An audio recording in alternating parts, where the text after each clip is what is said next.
Hello and welcome to the GS world by Sandeep. Polity facts की इस class में हम कॉन्स्टिट्यूशन ऑफ इंडिया का पार्ट 3 पढ़ने जा रहे हैं, जिसमें फंडामेंटल राइट्स हैं। यानी कि आर्टिकल नंबर 12 से लेकर 35 के बीच में पार्ट 3 में फंडामेंटल राइट्स दिए गए हैं। और इस क्लास का पर्पज़ है कि हम सिर्फ आर्टिकल्स देखते चलें इन अ ब्रीफ वे, केवल आर्टिकल्स देखें और ये रिलेट कर सकें, ताकि अगर इस तरीके के प्रीलिम्स में सवाल आते हैं कि which article relates to what provision, तो उसको हम आसानी से सॉल्व कर सकें। इससे पहले कि आर्टिकल नंबर 12 से लेकर 35 तक के आर्टिकल्स देखें, फंडामेंटल राइट्स के बारे में कुछ एक चीज़ें देख लें कि फंडामेंटल राइट्स का जो क्लासिफिकेशन किया गया है, ये इनफैक्ट जो है फंडामेंटल राइट्स 6 कैटेगरीज़ में क्लासीफाई किए गए हैं। और इनको भी हम जो है आर्टिकल वाइज देख सकते हैं कि 6 कैटेगरीज़ में फंडामेंटल राइट्स को कैटेगराइज किया गया है। पहली कैटेगरी होती है जिसको हम राइट टू इक्वालिटी कहते हैं। राइट टू इक्वालिटी कहने का मतलब समानता का अधिकार है। ये आर्टिकल नंबर 14 से लेके आर्टिकल नंबर 18 के बीच में दिया गया है। और दूसरी कैटेगरी आती है राइट टू फ्रीडम, यानी कि स्वतंत्रता के अधिकार जो हैं इसमें शामिल किए गए हैं। तो राइट टू फ्रीडम जो है आर्टिकल नंबर 19 से लेके 22 के बीच में दिए गए हैं। तीसरी कैटेगरी जो है फंडामेंटल राइट्स की, right against exploitation. Right against exploitation, right against exploitation कहने का मतलब हुआ कि शोषण के विरुद्ध अधिकार। इसमें 2 आर्टिकल्स मिलते हैं हमको, article number 23 and article number 24। उसके बाद fourth category of fundamental rights is known as right to freedom of religion. Right to freedom of religion यानी कि धार्मिक स्वतंत्रता का अधिकार मिलता है हमको इस कैटेगरी में। और इसमें जो है आर्टिकल्स दिए गए हैं, आर्टिकल नंबर 25 से लेकर 28 के बीच में 4 आर्टिकल्स दिए गए हैं। इसके बाद 5वीं कैटेगरी के जो अधिकार हैं वो हमको कल्चरल एंड एजुकेशनल राइट्स के रूप में मिलते हैं। और ये जो हैं 2 आर्टिकल्स में दिए गए हैं। Cultural and educational rights 2 articles में दिए गए हैं, article number 29 and article number 30। Article number 29 and 30। और उसके बाद हमको मिलते हैं नंबर 6, छठी कैटेगरी जो है वो राइट टू कॉन्स्टिट्यूशनल रेमेडी कहलाती है। राइट टू कॉन्स्टिट्यूशनल रेमेडी कहने का मतलब हुआ कि संवैधानिक उपचारों का अधिकार। और इसको राइट टू कॉन्स्टिट्यूशनल रेमेडी को, इसमें केवल एक ही आर्टिकल है, आर्टिकल नंबर 32, और इसको हार्ट एंड सोल कहा गया है B.R. अम्बेडकर के द्वारा। Heart and soul of the constitution of India कहा था by B.R. Ambedkar. Doctor B.R. Ambedkar साहब ने जो है इसको हार्ट एंड सोल कहा था, क्योंकि इसी आर्टिकल के माध्यम से हम अपने मौलिक अधिकारों को एनफोर्स करा पाते हैं या उनको इम्प्लीमेंट करवा पाते हैं। In case of a violation इस आर्टिकल के तहत हम सीधा सुप्रीम कोर्ट मूव कर सकते हैं। तो आप देखोगे कि फंडामेंटल राइट्स जो हैं ये शुरू होते हैं आर्टिकल नंबर 14 से, और कहाँ तक जाते हैं तो आर्टिकल नंबर 32 तक जाते हैं। यहाँ एक सवाल ये भी आता है कि यहाँ एक आर्टिकल मिसिंग है, जिसको आप कहोगे कि आर्टिकल नंबर 31। अब इसके बारे में एक चीज़ जान लेना है कि article number 31 was earlier a fundamental right. पहले एक फंडामेंटल राइट था and it related to right to property. एक राइट हुआ करता था जिसको हम राइट टू प्रॉपर्टी कहते थे। और ये जो है भारत के संविधान के 44th अमेंडमेंट 1978 के द्वारा इट वाज रिमूव्ड। इसको हटा दिया गया एंड नाउ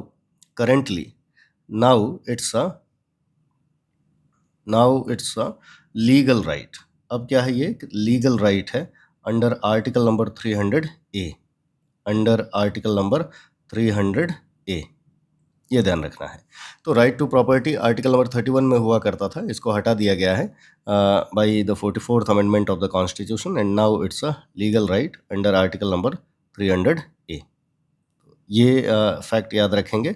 और दूसरी चीज़ कि आप देखेंगे कि जो फंडामेंटल राइट्स हैं वो आर्टिकल नंबर 14 से लेकर 32 के बीच में चलते हैं, लेकिन हमने कहा कि पार्ट 3 जो है वो 12 से लेकर 35 तक है। तो इसका मतलब आर्टिकल नंबर 12 और आर्टिकल नंबर 13 ये भी फंडामेंटल राइट से रिलेटेड हैं, but they do not provide any right. In fact they make some provisions regarding fundamental rights. और इसके बाद फिर हम देखते हैं कि आर्टिकल नंबर्स 33, 34 और 35 ये भी जो हैं ऐसे ही कुछ एक प्रोविजंस करते हैं। तो पार्ट 3 का पार्ट तो हैं, लेकिन ये इनफैक्ट कोई स्पेसिफिक राइट प्रोवाइड नहीं करते। तो एक तो ये कैटेगराइजेशन है। इसके अलावा एक फैक्ट और याद रखना है कि फंडामेंटल राइट्स का क्लासिफिकेशन और भी कई तरीक़ों से होता है। क्लासिफाई करने का एक दूसरा तरीका होता है कि fundamental rights can be classified based on their availability, classified based on their availability। और अवेलेबिलिटी कहने का मतलब हुआ कि कौन से फंडामेंटल राइट्स ऐसे हैं जो सभी लोगों को प्राप्त हैं, यानी कि anybody who is residing in India या who is in India at the given time,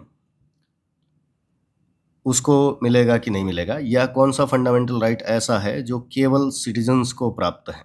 तो only to the citizens the fundamental rights which are available only to the citizens of India, ऐसे फंडामेंटल राइट्स जो हैं article number 15, 16, 19, 29 and 30 में दिए गए हैं। यानी इन आर्टिकल्स में जितने फंडामेंटल राइट्स दिए गए हैं वो सारे fundamental rights are only available to the citizens of India. भारत में अगर कोई फॉरेनर रह रहा है, कोई विदेशी रह रहा है, तो उनको ये फंडामेंटल राइट्स अवेलेबल नहीं है। एक तीसरा भी तरीका होता है क्लासिफिकेशन का, थर्ड तरीका, फंडामेंटल राइट्स को इस बेसिस पर भी बांटा जा सकता है कि सेल्फ एग्जीक्यूटरी हैं या नॉन सेल्फ एग्जीक्यूटरी हैं। सेल्फ एग्जीक्यूटरी कहने का मतलब हुआ कि ऐसे फंडामेंटल राइट्स जो स्वयं लागू हो जाते हैं, which come into force by themselves, है ना। और एक दूसरे होते हैं जिनको हम कहेंगे कि non self executory. Non self executory कहने का मतलब हुआ कि ऐसे फंडामेंटल राइट्स जिनको लागू करने के लिए, जिनको इन्फोर्स करने के लिए पार्लियामेंट को कोई लॉ बनाना पड़ता है, कोई लीगल प्रोविज़न करना पड़ता है, उसके बाद ही वो इन्फोर्स हो सकते हैं। अदरवाइज़ वो हैं तो फंडामेंटल राइट तो हैं, लेकिन वो इन्फोर्स नहीं हुए हैं या उनको अभी तक इम्प्लीमेंट नहीं किया गया है। तो इस कैटेगराइजेशन में आप देखेंगे तो कौन कौन से आर्टिकल्स हैं जो नॉन सेल्फ एग्जीक्यूटरी हैं। तो आर्टिकल नंबर 17 आता है इसमें, आर्टिकल नंबर 18 है, आर्टिकल नंबर 21A है, और उसके बाद आर्टिकल नंबर 23 है और आर्टिकल नंबर 24 है। ये सारे आर्टिकल्स जो हैं ये नॉन सेल्फ एग्जीक्यूटरी हैं। नॉन सेल्फ एग्जीक्यूटरी कहने का मतलब कि ये आर्टिकल्स स्वतः लागू नहीं होते, अपने आप प्रवर्तनीय नहीं हैं, इनके लिए पार्लियामेंट को लॉ बनाना पड़ता है। बाकी अदर राइट्स जो हैं वो दे आर सेल्फ एग्जीक्यूटरी, अपने आप एग्जीक्यूट हो जाते हैं। तो ये तो क्लासिफिकेशन हो गया फंडामेंटल राइट्स का अलग अलग बेसिस पे। ये जो कैटेगराइजेशन था it was based on content, है ना, और ये जो है ये are based on their availability कि किसको अवेलेबल है और किसको नहीं है। और वहीं ये जो है ये based on there mode of execution कि ये अपने आप एग्जीक्यूट हो जाते हैं या पार्लियामेंट द्वारा बाय लॉ इनको एग्जीक्यूट करना पड़ता है। तो आइए शुरू करते हैं। आर्टिकल्स कौन कौन से हैं जो फंडामेंटल राइट्स के इस सेक्शन में दिए गए हैं, यानी कि पार्ट 3 में कौन कौन से आर्टिकल्स हैं और किस चीज़ से रिलेटेड है। तो जब शुरू करेंगे तो सबसे पहला आर्टिकल आएगा हमारा आर्टिकल नंबर 12। और आर्टिकल नंबर 12 जो है सबसे पहले तो ये समझना है कि इससे पहले कि फंडामेंटल राइट्स बताए जाएं, हमारा संविधान जो है फंडामेंटल राइट्स से रिलेटेड कुछ एक प्रोविजंस करता है कि फंडामेंटल राइट्स के चैप्टर में कुछ वर्ड्स का मतलब क्या होगा और अगर फंडामेंटल राइट्स का वायलेशन होता है तो उस केस में क्या किया जाएगा। इससे संबंधित दो आर्टिकल्स मिलते हैं, आर्टिकल नंबर 12 और आर्टिकल नंबर 13। आर्टिकल नंबर 12 जो है it gives us the definition of state. ये जो है डेफिनेशन देता है स्टेट का, डेफिनेशन ऑफ स्टेट। अब यहाँ ये समझना है कि ये जो स्टेट शब्द है, नॉर्मली जब हम स्टेट का मतलब निकालते हैं तो वी टेक इट एज कि स्टेट का मतलब होगा कि जैसे यूपी है, बिहार है, या कह लें कि मध्य प्रदेश है, तमिलनाडु है, अरुणाचल प्रदेश है, तो ये क्या है हमारे स्टेट्स हैं। लेकिन हमारा संविधान, हमारा कॉन्स्टिट्यूशन कहता है कि for the purposes of part 3 में जहाँ कहीं भी स्टेट शब्द का इस्तेमाल होगा, है ना, बस ये ध्यान रखना है कि फॉर पार्ट 3 ऐसा नहीं कह रहा कि पूरे संविधान में स्टेट का मतलब यही होगा, but for the purposes of part 3 state would mean, state मतलब होगा कि government of India plus government of states plus parliament of India plus state legislatures, यानी कि जो राज्यों में कानून बनाने वाली इंस्टीट्यूशंस हैं, लेजिस्लेचर्स, राज्य विधानमंडल जिनको हम कहेंगे, स्टेट लेजिस्लेचर्स प्लस जितने भी ऑफिसर्स हैं इंडियन स्टेट के, या मतलब कि गवर्नमेंट ऑफ इंडिया के या पार्लियामेंट के या स्टेट लेजिस्लेचर या स्टेट गवर्नमेंट किसी के भी, plus any person who works for the government, any person working for the government for the government, any government of India or of any state working for the government, या any institution which receives receiving funds from the government. तो अगर government का पैसा भी आ रहा है तो भी फंड्स फ्रॉम द गवर्नमेंट, या ऐसा कह लें कि कोई भी ऐसा आदमी जो प्राइवेट कैपेसिटी में काम कर रहा है लेकिन वो काम सरकार का है, सरकार के लिए कर रहा है, प्राइवेट व्यक्ति भी, तो जैसे कॉन्ट्रैक्टर्स हो गए, रोड बना रहे हैं, एनीबडी, इन सब को इकट्ठा हम क्या कहेंगे? स्टेट कहेंगे। यानी एक दूसरे वर्ड में हम कह सकते हैं कि स्टेट का मतलब हुआ कि द टोटल गवर्नमेंट सिस्टम, जिसमें छोटे से छोटा अधिकारी, बड़े से बड़ा अधिकारी, हर कोई शामिल हो गया। तो जब हम गवर्नमेंट ऑफ इंडिया कहेंगे तो उसमें president, vice president, prime minister and council of ministers भी आएंगे। और जब स्टेट कहेंगे तो उसमें प्रेसिडेंट तो आएगा ही, साथ ही साथ एक ग्रुप डी का जो कर्मचारी है वो भी शामिल होगा। अच्छा, एक चीज़ ध्यान रखना है कि क्या इंक्लूडेड नहीं है, तो कोर्ट्स, जितनी भी अदालतें हैं, है ना, ये these are not in the definition of state. ये जो है स्टेट की डेफिनेशन का पार्ट नहीं है, not a part of the definition of state. अदालतों को स्टेट का अंग नहीं मानता है, आर्टिकल नंबर 12। अच्छा, अब इसमें सवाल उठेगा कि अगर स्टेट की ये डेफिनेशन है तो इसका मतलब क्या है, इसको हम यूज़ कैसे करेंगे, अर्थ क्या निकलेगा? तो आप उसके लिए आ जाइए आर्टिकल नंबर 13। आर्टिकल नंबर 13 क्या कहता है कि the state shall not make any law, state shall not make any law in violation of the fundamental rights, make any law in violation of fundamental rights, यानी कि मौलिक अधिकारों का उल्लंघन करने वाला कोई भी कानून स्टेट द्वारा नहीं बनाया जाएगा। तो यहाँ स्टेट का मतलब क्या हुआ? यहाँ स्टेट का मतलब कोई स्टेट गवर्नमेंट नहीं है, यहाँ स्टेट का मतलब हुआ कि एनी पर्सन और ऑफिसर, और है ना, इवन द गवर्नमेंट, ठीक है, कोई भी व्यक्ति जो सरकारी व्यवस्था से जुड़ा हुआ है, किसी भी स्तर पे, किसी भी लेवल पे, ऐसा कोई भी लॉ नहीं बनेगा जिससे फंडामेंटल राइट्स का वायलेशन होता हो। आगे क्या कहता है यही आर्टिकल कि if such a law is made, है ना, अगर ऐसा कोई कानून बनता है, such a law shall be declared null and void, such a law shall be declared null and void, यानी ऐसे कानून को रद्द कर दिया जाएगा। डिक्लेयर्ड नल एंड वॉइड, इसका मतलब क्या है कि शून्य घोषित कर दिया जाएगा। अच्छा, आगे एक और चीज़ जोड़ता है कि to the extent of violation, यानी पूरा कानून रद्द करने की ज़रूरत नहीं है, केवल उतना ही पोर्शन, उस लॉ का केवल उतना ही पोर्शन डिक्लेयर किया जाएगा नल एंड वॉइड जिस एक्सटेंट तक वायलेशन हो रहा है। यानी अगर किसी वर्ड से वायलेशन हो रहा है तो उस वर्ड को काट दिया जाएगा, अगर किसी लाइन में, किसी सेंटेंस में, किसी पैराग्राफ में, किसी प्रोविजन में, किसी रूल से फंडामेंटल राइट्स का वायलेशन हो रहा है तो उतना पोर्शन जो है नल एंड वॉइड डिक्लेयर कर दिया जाएगा, पूरा लॉ वॉइड डिक्लेयर करने की ज़रूरत नहीं है।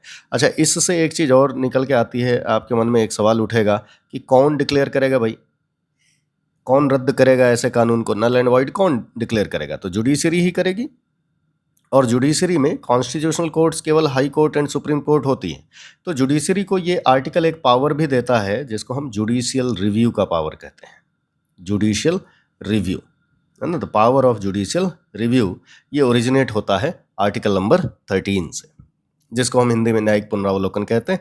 इसको हम लोग फर्दर इसकी एलैबोरेट क्लास लेंगे जिसमें मैं समझाऊंगा आपको कि जुडिशियल रिव्यू कहाँ से आया है, कैसा है, मायने क्या हैं इसके, बट आर्टिकल नंबर 13 के पर्पज से इतना हम समझ सकते हैं। उसके बाद आते हैं हमारे फंडामेंटल राइट्स, और जब फंडामेंटल राइट शुरू करेंगे तो फंडामेंटल राइट में पहला राइट क्या होगा? Right to equality. पहला राइट क्या होगा? Right to equality. ये अभी हम लोगों ने देखा, जो कि आर्टिकल नंबर 14 से लेके आर्टिकल नंबर 18 तक चलते हैं, और आर्टिकल नंबर 14 से लेके 18 के बीच में 5 आर्टिकल्स दिए गए हैं जो राइट टू इक्वालिटी से एसोसिएटेड हैं। पहला आर्टिकल है उसमें आर्टिकल नंबर 14। आर्टिकल नंबर 14 जो है 2 काइंड्स ऑफ इक्वालिटी बताता है। 2 काइंड्स ऑफ इक्वालिटी कहने का मतलब कि इक्वालिटी के 2 प्रकार बताता है। जैसे मान लीजिए कि इक्वालिटी कहने का मतलब क्या हुआ? बराबरी, भेदभाव का ना होना, है ना, नो डिस्क्रिमिनेशन, वही इक्वालिटी है। आर्टिकल नंबर 14 जो है इक्वालिटी के 2 काइंड्स बताता है। पहला टाइप बताता है कि equality before law, equality before law, और दूसरा टाइप बताता है equal protection of law, equal protection of law. दोनों में अंतर क्या है? इक्वालिटी बिफोर लॉ कहने का मतलब हुआ कि कानून की नज़र में सभी बराबर है, everybody is same in the eyes of the law, है ना। तो इक्वल एप्लीकेबिलिटी या इक्वल ट्रीटमेंट ऑफ लॉ की बात कर रहा है कि सभी जो है एक कानून जो है सबको समान नज़रों से देखेगा, यानी कि there shall be same law for the same crime, same punishment for the same crime. अगर कोई बड़ा आदमी है, छोटा आदमी है, धनी आदमी, अमीर आदमी, उससे फर्क नहीं पड़ता। इसका मतलब क्या हुआ कि it means there shall be no privileges for any person और एनी क्लासेज ऑफ पर्सन। किसी एक व्यक्ति को या किसी एक वर्ग को कोई विशेष अधिकार नहीं मिलेगा, कानून की नज़रों में सभी बराबर होंगे। और यहाँ से एक कॉन्सेप्ट निकल के आता है जिसको हम कहते हैं rule of law, rule of law. क्योंकि बराबरी होगी तभी विधि का शासन होगा, तभी कानून का शासन होगा। जब कानून सबको बराबर नज़रों से देखेगा तभी वास्तविकता में actually rule of law establish हो सकता है। और एक चीज़ और ध्यान रखेंगे कि रूल ऑफ लॉ का कॉन्सेप्ट जो है, इससे एक विद्वान जुड़े हुए हैं, नाम है A.V. डाइसी, इंग्लैंड से हैं। इनका भी नाम याद रखना कि A.V. Dicey rule of law के कॉन्सेप्ट से जुड़े हुए हैं। तो एक तो इक्वालिटी ये हो गई कि कानून सबको बराबर नज़रों से देखेगा। लेकिन आप इमेजिन करिए कि जब समाज ही बराबर नहीं है और दो लोग जो हैं अलग अलग वर्ग से आते हैं और उनके पैदा होने से लेके अभी तक अगर पालन पोषण से लेके पढ़ाई लिखाई, सोशल, एजुकेशनल, हर तरीके के अंतर रहे हैं, तो ऐसे केस में क्या कानून सबके लिए बराबर कर देना सही है? तो इक्वल प्रोटेक्शन ऑफ लॉ का कॉन्सेप्ट क्या कहता है? ये कहता है कि equality of treatment in equal circumstances, equality of treatment in equal circumstances, यानी एक ही परिस्थिति में, एक ही सर्कमस्टांस में पड़े हुए लोगों के साथ इक्वल ट्रीटमेंट किया जाएगा, वहाँ भेदभाव नहीं किया जाएगा। यानी कि अगर दो गरीब हैं तो दोनों के साथ बराबर व्यवहार किया जाएगा, दो अमीर हैं तो दोनों के साथ बराबर व्यवहार किया जाएगा। लेकिन एक अमीर और एक गरीब के बीच में भेदभाव किया जा सकता है, उसको इक्वल प्रोटेक्शन ऑफ लॉ कहेंगे। ठीक है, तो इन इक्वल सर्कमस्टांसेस यहाँ लिख लेंगे। इसका मतलब क्या हुआ? जैसे आप अपने टैक्सेशन सिस्टम में देखते हैं कि जिसकी इनकम हाई है उससे रेट ऑफ टैक्स भी ज़्यादा लिया जाता है। तो high income means high rate of taxation और low income means no taxation. तो हम माफ़ कर सकते हैं। तो अमीर आदमी जो है इस आधार पे केस नहीं कर सकता कि हमसे ज़्यादा टैक्स क्यों लिया जा रहा है, because equal protection of law apply होता है। इसी केस में आप देख सकते हैं कि जैसे रिजर्वेशन, कि जो पिछड़े हुए हैं उनको रिजर्वेशंस दिए जा सकते हैं, उनको ऊपर उठाने के लिए, उनके उत्थान के लिए या उनके एम्पावरमेंट के लिए। महिलाओं और बच्चों के लिए स्पेशल प्रोविजंस बनाए जा सकते हैं। तो जो ये इसका मतलब क्या है कि ये जो है एक पॉजिटिव कॉन्सेप्ट है, ये एक नेगेटिव कॉन्सेप्ट है। ये कह रहा है कि किसी को कोई अधिकार, कोई है ना विशेष अधिकार नहीं मिलेगा। और ये क्या कह रहा कि the citizens or the people can be categorized into various classes based on their circumstances and different laws can be made for different classes of people or different sections of people। तो article number 14। उसके बाद हम आते हैं article number 15 पे। Article number 15 prohibits discrimination, prohibition of discrimination से related है ये आर्टिकल। प्रोहिबिशन ऑफ डिस्क्रिमिनेशन कहने का मतलब क्या हुआ कि भेदभाव का निषेध करता है। प्रोहिबिशन ऑफ डिस्क्रिमिनेशन भेदभाव का प्रतिषेध करता है या कह लें कि निषेध करता है। और इसका मतलब क्या हुआ कि आर्टिकल नंबर 15 कहता है कि सभी के साथ, यानी लॉ जो है या स्टेट जो है किसी के साथ कोई भेदभाव नहीं करेगा। और जो पब्लिक प्लेसेस हैं, जो यूटिलिटीज़ हैं, उनके इस्तेमाल में भी भेदभाव नहीं किया जाएगा। और 5 ग्राउंड्स देता है। पहली चीज़ तो ये कि religion, race, caste, sex and place of birth. Article number 15 कहता है, आर्टिकल नंबर 15(1) कहता है कि only on the basis of these grounds, केवल इन आधारों पर, only on the basis of these grounds state shall not discriminate between 2 citizens. State shall not discriminate between 2 citizens. कि राज्य जो है, राज्य कहने का मतलब कि पूरी सरकारी व्यवस्था है ना, शैल नॉट डिस्क्रिमिनेट बिटवीन 2 सिटीजन्स, है ना। सिटीजन्स के बीच में कोई डिस्क्रिमिनेशन नहीं करेगा। किन आधारों पे? तो केवल इन आधारों पे। अच्छा, यहाँ ओनली शब्द का सिग्निफिकेंस समझना है कि ओनली कहा जा रहा है, इसका मतलब क्या हुआ कि केवल ये आधार नहीं हो सकते, इसके अलावा कोई आधार है तो उन आधारों पर डिस्क्रिमिनेशन किया जा सकता है। और साथ ही इनमें से किसी एक आधार के साथ अगर अन्य आधार भी हैं, अगर किसी एक ग्राउंड के साथ अन्य बेसिस भी हैं डिस्क्रिमिनेशन करने के, तो फिर ऐसे केस में डिस्क्रिमिनेशन किया जा सकता है। State can discriminate. For example जैसे कोविड वाला आया, तो कोविड वाले में इशू जो था उसमें डिस्क्रिमिनेशन किया गया, हेल्थ ग्राउंड पे किया गया। ऐसे ही आप देखेंगे कि आर्टिकल नंबर 15(2) मिलता है। आर्टिकल नंबर 15(2) कहता है कि state as well as a citizen या as well as an individual shall not discriminate. Citizen यानी कि एक इंडिविजुअल, एक व्यक्ति, और स्टेट कोई भी, चाहे सरकार हो चाहे आदमी हो, किसी से इस आधार पे, इन आधारों पर किसी पब्लिक प्लेस जैसे कि सड़कें हो गई, होटल्स हो गए, कुएं हो गए, जैसे कि तालाब हो गए, या इसके अलावा एंटरटेनमेंट के प्लेसेज हो गए जैसे कि सिनेमा हॉल्स हो गए, एट्सेट्रा। ठीक है, इनके प्रयोग में या इनके इस्तेमाल में कोई भेदभाव नहीं करेगा। ऐसा नहीं कर सकते हम कि सिनेमा हॉल खोलें और कहें कि यहाँ पे केवल इस कैटेगरी के लोग ही आ सकते हैं, बाकी लोग नहीं आ सकते। इट्स अ पब्लिक प्लेस, और religion, race, caste, sex and place of birth के बेसिस पे उनके बीच में डिस्क्रिमिनेशन नहीं हो सकता। आर्टिकल नंबर 15 कहता है कि state can make special provisions for women and children, कि महिलाओं एवं बच्चों के लिए स्पेशल प्रोविज़न बनाया जा सकता है। तो आप देखते हैं कि जैसे फ़ीस कम होती है महिलाओं के लिए, बहुत सारे केसेस में अलग से बसें होती हैं, स्कीम्स होती हैं, बच्चों के लिए अलग से स्कीम्स आ सकती हैं। तो स्टेट जो है ऐसे में महिलाओं एवं बच्चों के लिए, वुमेन एंड चिल्ड्रन के लिए स्पेशल प्रोविजंस बना सकता है, उसको डिस्क्रिमिनेशन नहीं माना जाएगा। ऐसे ही आर्टिकल नंबर 15(4) ये कहता है कि सोशली और एजुकेशनली बैकवर्ड क्लासेस के लिए भी स्पेशल प्रोविजंस बनाए जा सकते हैं। Socially and educationally backward classes के लिए स्पेशल प्रोविजंस बनाए जा सकते हैं। ठीक है, अब socially and educationally backward classes हम कॉमन लैंग्वेज में उनको SC, ST एंड OBC कह सकते हैं। SC, ST, OBC एट्सेट्रा, है ना, तो ऐसे कह सकते हैं। इसके अलावा और क्या कहते हैं, तो आर्टिकल नंबर 15(5) आता है, सेक्शन 5, सब क्लॉज 5। ये क्या कहता है कि सरकारी स्कूलों में एडमिशन, है ना, एडमिशन इन एजुकेशनल इंस्टीट्यूशंस। तो अगर किसी स्कूल में किसी एजुकेशनल इंस्टीट्यूशन में एडमिशन लेना हो, तो इस केस में भी जो है SC, ST एंड OBC के लिए इंस्टीट्यूशंस, इस केस में भी इनके लिए स्पेशल प्रोविजंस बनाए जा सकते हैं। और ऐसे ही हमको मिलता है आर्टिकल नंबर 16(6). अब आर्टिकल नंबर 16(6) जो है स्पेशल प्रोविजन फॉर EWS की बात करता है। Special provisions for EWS, EWS का मतलब हम जानते हैं इकोनॉमिकली वीकर सेक्शन, और ये 130वां संविधान संशोधन 103rd amendment of the constitution 2019 के माध्यम से शामिल किया गया। इसके तहत जो है स्टेट को ये अधिकार दिया जा रहा है, यानी कि सरकार को ये अधिकार दिया जा रहा है कि सरकार जो है आर्थिक रूप से जो कमज़ोर लोग हैं, इकोनॉमिकली वीकर लोग जो हैं, उनके लिए स्पेशल प्रोविज़न बना सकता है।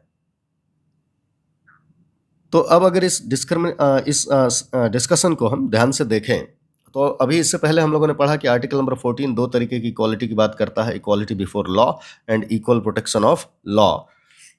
तो आप अगर ध्यान से देखेंगे तो article number 15(1) and article number 15(2) ये इक्वालिटी बिफोर लॉ का कॉन्सेप्ट बताते हैं, और आर्टिकल नंबर 15(3), 15(4) एंड 15 यहाँ एक चीज़ गड़बड़ हो गई है, 15(6) जो है ये इक्वल प्रोटेक्शन ऑफ लॉ की बात बताते हैं। ये क्या है, ये पॉजिटिव है, ये सारे आर्टिकल्स पॉजिटिव हैं, ये स्टेट को कुछ पावर दे रहे हैं, सरकार को कुछ पावर दे रहे हैं। जबकि ये क्या है, तो ये नेगेटिव है, ये सरकार से उसकी पावर छीन रहे हैं, ये कह रहे हैं कि सरकार ऐसा नहीं कर सकती, और जबकि यहाँ कह रहे हैं कि सरकार ऐसा ऐसा कर सकती है। तो ये इक्वल प्रोटेक्शन ऑफ लॉ है। ये इतने जो है 15(3) से लेकर 15(6) तक जो है ये इक्वल प्रोटेक्शन ऑफ लॉ दे रहे हैं, और 15(1) एंड 15(2) जो है ये इक्वालिटी बिफोर लॉ की बात कर रहा है। नेक्स्ट आर्टिकल देखते हैं, उसके बाद आता है हमारा आर्टिकल नंबर 16। अब आर्टिकल नंबर 16 भी ऐसे ही सब क्लॉजेज में बटा हुआ है। आर्टिकल नंबर 16, अगर आर्टिकल नंबर 15 जो है नॉर्मल डिस्क्रिमिनेशन रोकने की बात कर रहा था, तो ये पब्लिक एम्प्लॉयमेंट में डिस्क्रिमिनेशन रोकने की बात करता है। पब्लिक एम्प्लॉयमेंट यानी दूसरे वर्ड्स में हम कह सकते हैं कि सरकारी नौकरियां, है ना, गवर्नमेंट जॉब्स के केस में डिस्क्रिमिनेशन नहीं होगा, ये कह रहा है कि डिस्क्रिमिनेशन नहीं होगा, ये कह रहा है आर्टिकल नंबर 16 कि there shall be no discrimination and there shall be equality of opportunity in matters of public employment. तो आर्टिकल नंबर 16(1) कह रहा है कि कोई भी, है ना, इक्वालिटी ऑफ अपॉर्चुनिटी होनी चाहिए। जितने भी पब्लिक डिपार्टमेंट्स हैं उनमें रिक्रूटमेंट जब होगी, एम्प्लॉयमेंट की बात आएगी, तो वहाँ सबको बराबर अपॉर्चुनिटी मिलनी चाहिए। There shall be equality of opportunity in the matters of public employment या अपॉइंटमेंट टू एनी डिपार्टमेंट या any office under the state. उसके बाद आता है आर्टिकल नंबर 16(2) कहता है कि in the matters of public employment there shall be no discrimination only on the grounds of, only on the grounds of.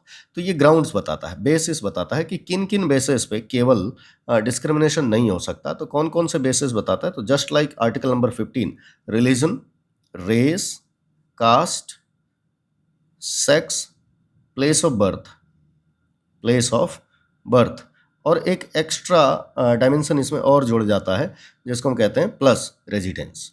तो इसमें एक और ग्राउंड जोड़ दिया गया है, रेजिडेंस। रेजिडेंस कहने का मतलब निवास या आवास की बात कर रहे हैं ना, डोमिसाइल। तो इन 6 आधारों पर स्टेट, केवल इन 6 आधारों पर पब्लिक एम्प्लॉयमेंट के मैटर्स में डिस्क्रिमिनेट नहीं कर सकता, यह आर्टिकल नंबर 16(2) कह रहा है। अच्छा, इसमें से एक चीज ध्यान रखनी है कि इसका एक एक्सेप्शन है ना, ये रेजिडेंस का एक एक्सेप्शन है। आर्टिकल नंबर 16(3) कहता है कि पार्लियामेंट बाय लॉ रेजिडेंस को as an essential qualification prescribe कर सकती है कुछ केसेस में, है ना। Parliament can prescribe residence essential for government jobs. तो सीधे शब्दों में इतना कह सकते हैं कि कुछ केसेस में पार्लियामेंट जो है कानून बना के कुछ नौकरियों के लिए ये चीज़ कर सकती है ना, कि केवल सर्टेन क्लासेस के एम्प्लॉयमेंट, जैसे कि फॉर एग्जांपल ये ग्रुप सी, ग्रुप डी, इन क्लासेस की नौकरियों के लिए किया गया है कुछ केसेस में। जब पॉलिटी की क्लासेस होंगे तो उसमें मैं आपको मुल्की रूल्स या मुल्की नियमों की बात बताएंगे, मुल्क रूल्स की, जो कि हैदराबाद के निज़ाम द्वारा लागू किए गए थे। तो उसके तहत ग्रुप सी और ग्रुप डी की नौकरियों के लिए हैदराबाद का निवासी होना अनिवार्य था, है ना, इसेंशियल था, कंपलसरी था। तो पार्लियामेंट बाय लॉ इस तरीके के क्वालिफिकेशंस प्रिस्क्राइब कर सकती है। इसके बाद आता है आर्टिकल नंबर 16(4). ये कहता है कि ऊपर जितने भी क्लॉजेज हैं इनमें जो भी बातें कही गई हैं वो जो हैं स्टेट को सोशली और एजुकेशनली बैकवर्ड लोगों के लिए नौकरियों में स्पेशल प्रोविज़न करने से नहीं रोकेंगी। तो सोशली एंड एजुकेशनली बैकवर्ड जो क्लासेस हैं, यानी फिर से इनको हम आम भाषा में क्या कह सकते हैं कि SC, ST एंड OBC जो सोशली एंड एजुकेशनली बैकवर्ड हैं, है ना, उनके लिए स्टेट जो है अलग से स्पेशल प्रोविज़न बना सकता है। यानी कि इसी को हम कहेंगे कि रिजर्वेशन इन जॉब्स। तो सीधा सवाल आएगा कि रिजर्वेशन इन जॉब्स किस आर्टिकल के तहत मिलता है, तो बताएंगे कि आर्टिकल नंबर 16(4) के तहत मिलता है। अब इस आर्टिकल में 2 संशोधन भी हुए हैं, 2 अमेंडमेंट भी हुए हैं, but those clauses are not exactly important for the purposes of prelims, इसलिए उसको हम छोड़ देंगे। उसके बाद हम आएंगे आर्टिकल नंबर 16(6) पे। ये आर्टिकल जो है इंपॉर्टेंट है हमारे लिए। आर्टिकल नंबर 16(6) जो है ये EWS कैटेगरी से जुड़ा हुआ है। ये भी वही सेम 103rd अमेंडमेंट कब हुआ था, तो 2019 में हुआ था। और इस अमेंडमेंट के माध्यम से कह रहा है कि सरकारी नौकरियों में, गवर्नमेंट जॉब्स में रिजर्वेशन किया जा सकता है EWS के लिए, यानी कि जो इकोनॉमिकली वीकर सेक्शंस हैं उनके लिए जो है गवर्नमेंट जॉब्स में रिजर्वेशन दिया जा सकता है। तो आर्टिकल नंबर 16(6) ये ध्यान रखेंगे। नेक्स्ट आता है इसके बाद हमारा आर्टिकल नंबर 17। अब आर्टिकल नंबर 17 आसान है। आर्टिकल नंबर 17 जो है केवल कंसर्न्ड है इस बात से कि एबॉलिशन ऑफ अनटचेबिलिटी, यानी अस्पृश्यता का अंत कर दिया जाएगा। किसी भी रूप में एबॉलिशन ऑफ अनटचेबिलिटी की प्रैक्टिस जो है दंडनीय अपराध होगा। Evolution of untouchability. अब ये बहुत घिसा पिटा सवाल है, बहुत बार पूछा जा चुका है, तो आप याद रखेंगे इसको। उसके बाद आता है हमारा आर्टिकल नंबर 18। आर्टिकल नंबर 18 जो है रिलेटेड है एवोल्यूशन ऑफ टाइटल्स से। एवोल्यूशन ऑफ टाइटल्स से।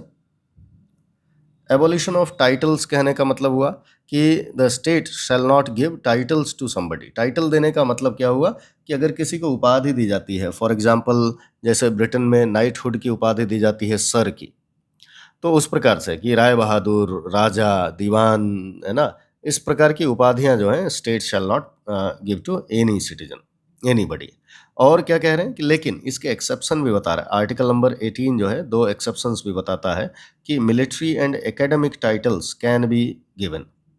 Military and academic titles can be given.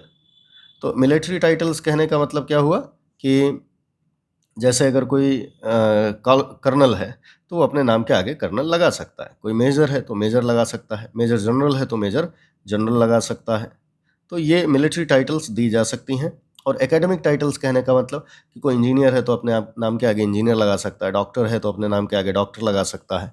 तो इस तरीके के एकेडमिक टाइटल्स दिए जा सकते हैं, वहाँ स्टेट को रोका नहीं गया है। तो ये ध्यान रखेंगे। ये था हमारा राइट टू इक्वालिटी। इसके बाद आता है राइट टू फ्रीडम। नंबर 2 पे आता है जो कैटेगराइजेशन है राइट टू फ्रीडम। और राइट टू फ्रीडम हम जानते हैं, अभी शुरुआत में हम लोगों ने देखा कि राइट टू फ्रीडम जो है ये आर्टिकल नंबर 19 से लेके आर्टिकल नंबर 22 के बीच में दिया गया है। और इसमें कुल जो है 4 आर्टिकल्स दिए गए हैं। ये डिफरेंट काइंड्स ऑफ फ्रीडम की चर्चा करते हैं, जिसमें सबसे इम्पॉर्टेंट आर्टिकल अगर देखा जाए तो 2 आर्टिकल्स हैं, आर्टिकल नंबर 19 और article number 21। Article number 21।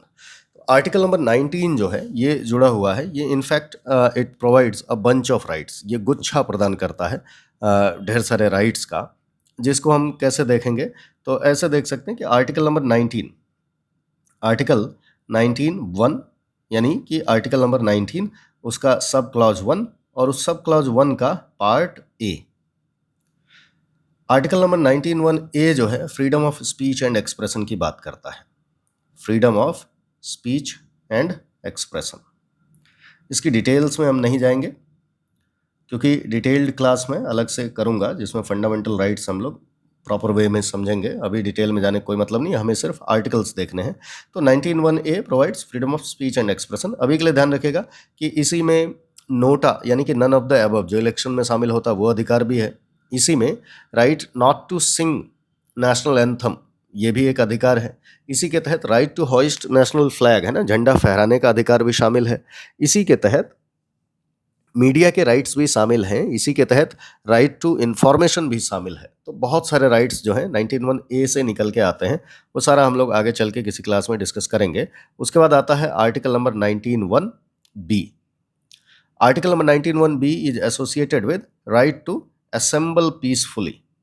Assemble peacefully यानी शांति से एक जगह इकट्ठा होने का, एंड विदाउट आर्म्स यानी सम्मेलन करने का अधिकार देता है, यानी प्रोसेसन निकालने का, जुलूस निकालने का, इकट्ठा होने का राइट देता है। लेकिन उसके लिए 2 शर्तें हैं कि ये प्रोसेसन, ये सम्मेलन या ये असेंबली जो है पीसफुल होनी चाहिए and it shall be without arms, है ना, no arms should be used. इसके बाद आता है आर्टिकल नंबर 19(1)(c). 19(1)(c) ये right to freedom of association देता है। यानी फ्रीडम ऑफ एसोसिएशन कहने का मतलब पार्टी बनाने का अधिकार, एसोसिएशन बनाने का, संगठन बनाने का अधिकार देता है। अब चाहे वो पॉलिटिकल पार्टी हो, चाहे वो ट्रेड से एसोसिएटेड पार्टीज हो, चाहे वो यूनियन बनाने की बात हो, फ्रीडम ऑफ एसोसिएशन मिलता है हमको आर्टिकल नंबर 19(1)(c) से।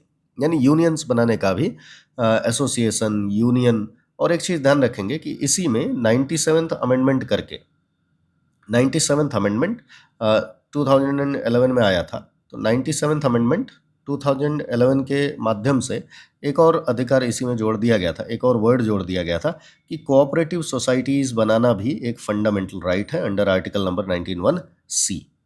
कोऑपरेटिव सोसाइटीज़ बनाना भी एक फंडामेंटल राइट है।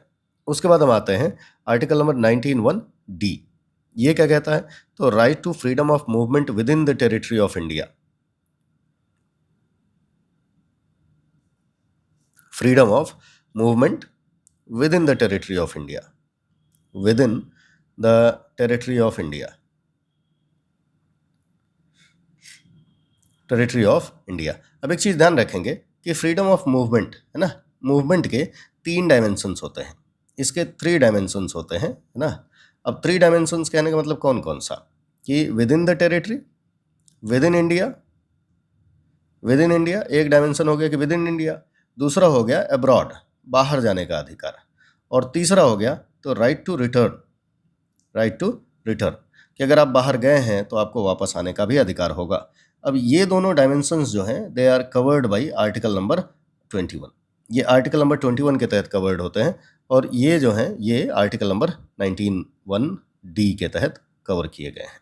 उसके बाद आता है, इसके बाद आता है नेक्स्ट अधिकार 19(1)E, अगला आर्टिकल आता है 19(1)E। ये क्या कहता है कि freedom to reside, freedom to reside and settle anywhere within the territory of India, anywhere within the territory of India, territory of India। Clear है? तो मूव करने का अधिकार तो है ही आर्टिकल नंबर 19(1)D के तहत, और 19(1)E के तहत कहीं भी रहने और बस जाने का अधिकार भी मिला हुआ है। अब एक चीज़ ध्यान रखेंगे कि आर्टिकल नंबर 19(1)F जो है ये भी एक फंडामेंटल राइट हुआ करता था, और इसके तहत राइट टू प्रॉपर्टी हुआ करती थी, राइट टू प्रॉपर्टी हुआ करती थी, but it was removed by the 44th amendment act when article number 31 was removed. तो ये चीज़ ध्यान रखेंगे कि सेम 44th अमेंडमेंट एक्ट 1978 के माध्यम से इसको हटा दिया गया है, इट वॉज रिमूव्ड। तो अब 19(1)F में कुछ भी नहीं है, वो खाली है, हटा दिया गया है, इट हैज़ बिन रिमूव्ड। उसके बाद आता है 19(1)G। ये क्या है, तो ये जो है कोई भी profession, right to freedom of, right to freely adopt any profession, कोई भी व्यवसाय, profession,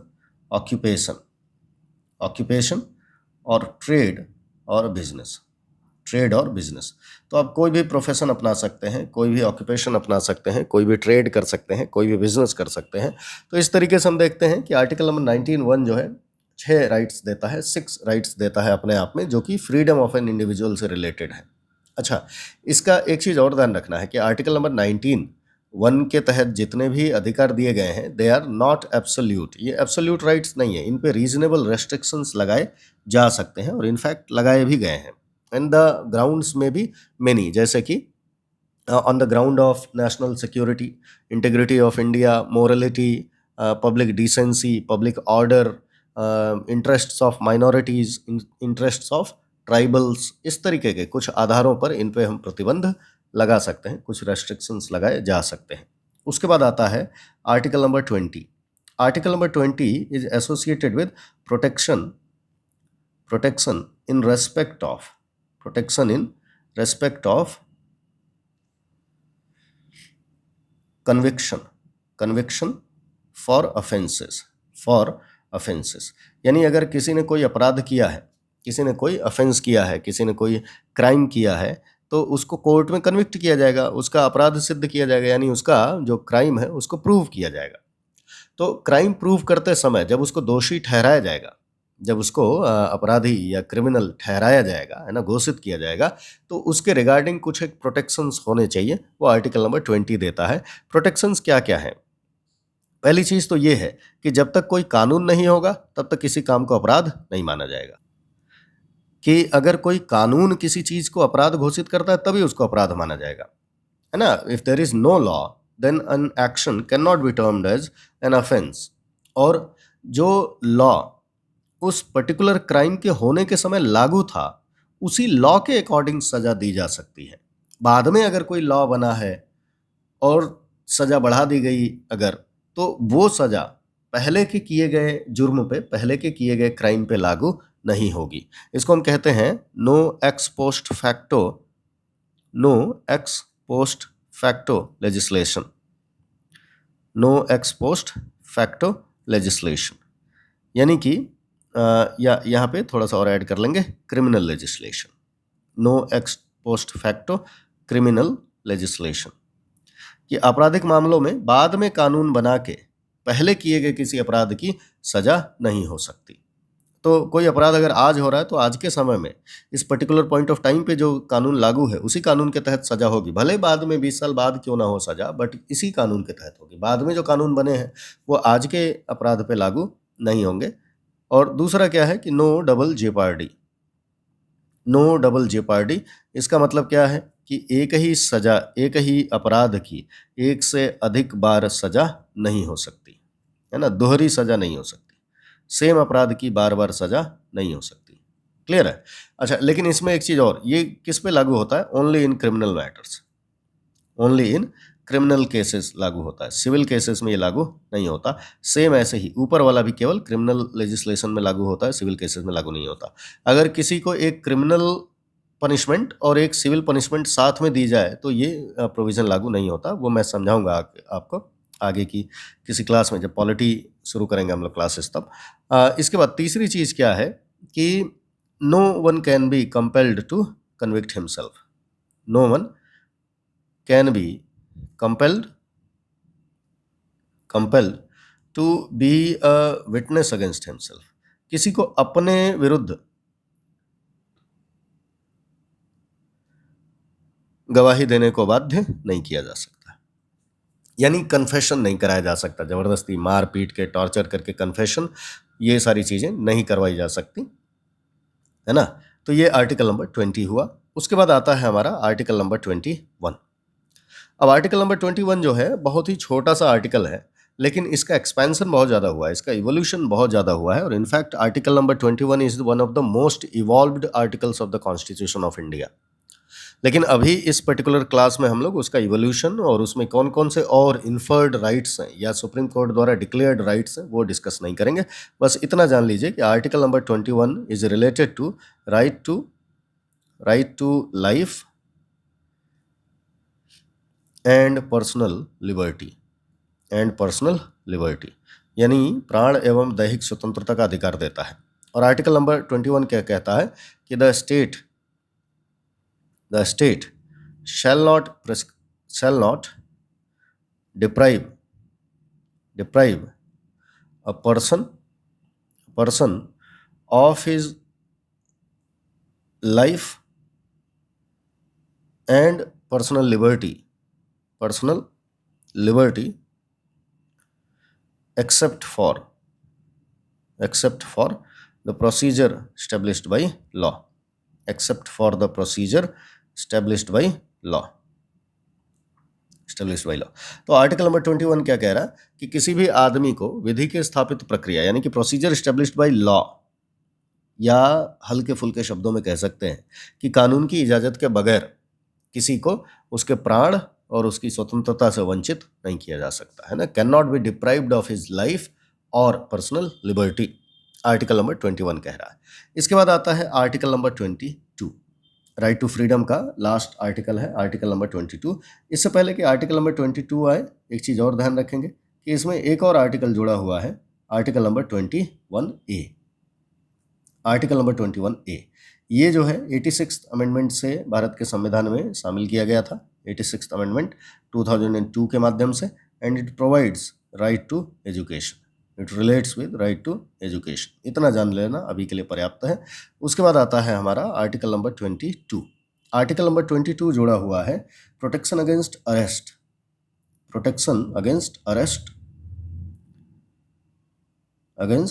arrest and detention in certain cases, इसका मतलब क्या हुआ कि किसी को गिरफ्तारी और, है ना, प्रिवेंटिव डिटेंशन से बचाने के कुछ एक प्रोटेक्शंस जो हैं आर्टिकल नंबर 22 में दिए गए हैं। जैसे आर्टिकल नंबर 22 क्या कहता है कि अगर किसी को गिरफ्तार किया जा रहा है तो उसको गिरफ्तारी का कारण बताना, रीजन ऑफ अरेस्ट बताना बहुत ज़रूरी है, बताना पड़ेगा।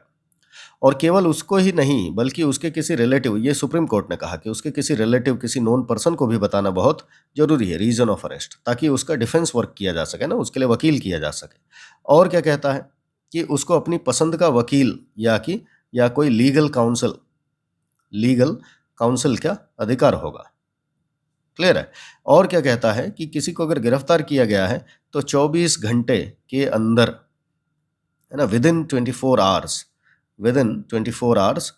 That person must be produced before a court of law. Within 24 hours that person must be produced before a court. और इसमें अगर ट्रेवल में कोई टाइम लगता है, बीच में छुट्टी पड़ जाती है, तो वो शामिल नहीं है। और आर्टिकल नंबर 22 ये भी कहता है कि parliament can not make any law. यहाँ पार्लियामेंट यानी स्टेट शब्द का इस्तेमाल करेंगे। स्टेट मतलब पूरी व्यवस्था में। Can not make any law which allows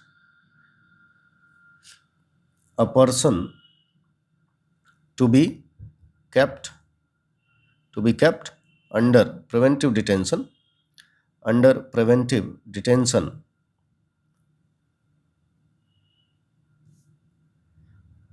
without producing him before a court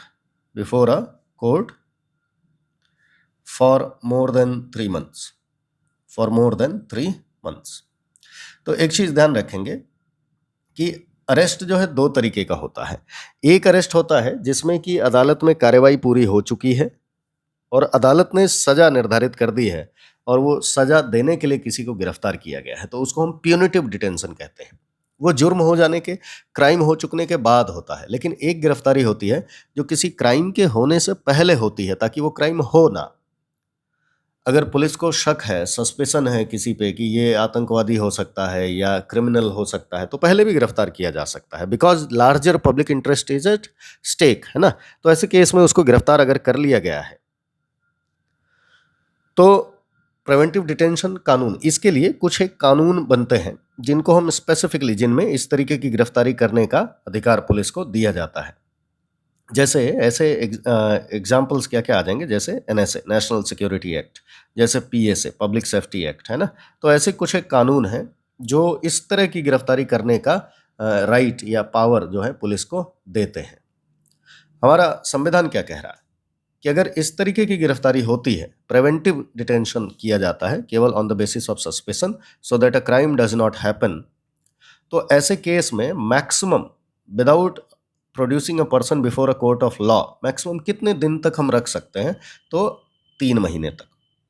तो कॉन्स्टिट्यूशन आर्टिकल नंबर 22 कहता है कि ऐसा कोई भी कानून नहीं बनाया जा सकता जो 3 महीने से ज़्यादा रखने की इजाज़त देता हो।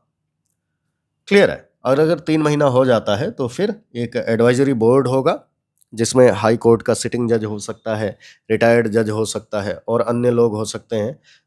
वो रिव्यू करेंगे, उसके बाद ही फर्दर किसी आदमी को 3 महीने से अधिक प्रिवेंटिव डिटेंशन में रखा जा सकता है। तो ये हमारा आर्टिकल नंबर 22 था। तो आई होप कि आज वाला ये वीडियो आप एंजॉय करेंगे। इसका नेक्स्ट पार्ट जो है हम कल, या मतलब कि नेक्स्ट वीडियो में आएगा, जिसमें हम आर्टिकल नंबर 23 यानी कि जो तीसरा फंडामेंटल राइट है, 23 से लेके आर्टिकल नंबर 35 तक का डिस्कशन किया जाएगा। और आर्टिकल नंबर 14 से 22 जो हैं ये बहुत मेजर और इम्पॉर्टेंट फंडामेंटल राइट्स थे, आर्टिकल्स थे। तो इसको रिवाइज करते रहिएगा। और अगर इन वीडियोज़ को देख के सवाल मन में उठ रहे हैं तो रिसर्च करते रहिए, पढ़ते रहिए, और यकीन मानिए कि इनसे रिलेटेड जितने भी आपके मन में सवाल उठ रहे हैं उन सब से रिलेटेड कुछ वीडियोस पॉलिटी की क्लासेस में एक दूसरी सीरीज़ है ना, क्लासेस के रूप में लेके आऊँगा। और उन क्लासेस में डिटेल्ड एक्सप्लेनेशन होगा which will benefit you for both prelims as well as mains. तो तब तक के लिए, जुड़े रहने के लिए बहुत बहुत धन्यवाद। और ऐसे ही उत्साह बढ़ाते रहिए। फिर मिलते हैं अगले वीडियो में। Thank you.